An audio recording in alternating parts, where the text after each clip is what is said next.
Click version 3. Ang problema niya ay wala siyang taillight. Yan, sige, taillight mo.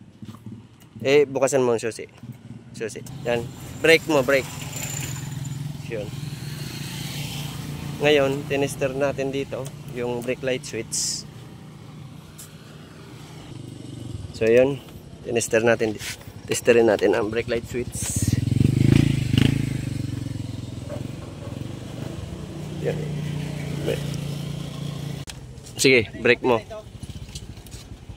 Okay. Sige, buhay.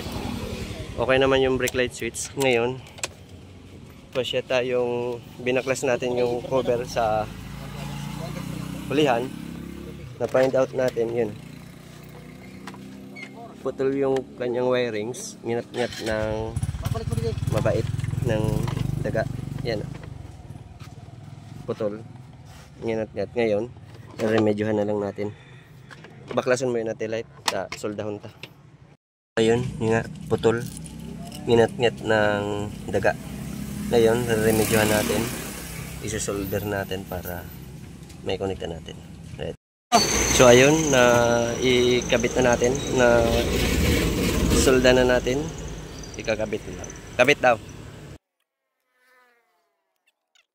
Testing na. Okay. Okay na. Saibong, diba? Right. Kakabit na lang lahat. Alright na.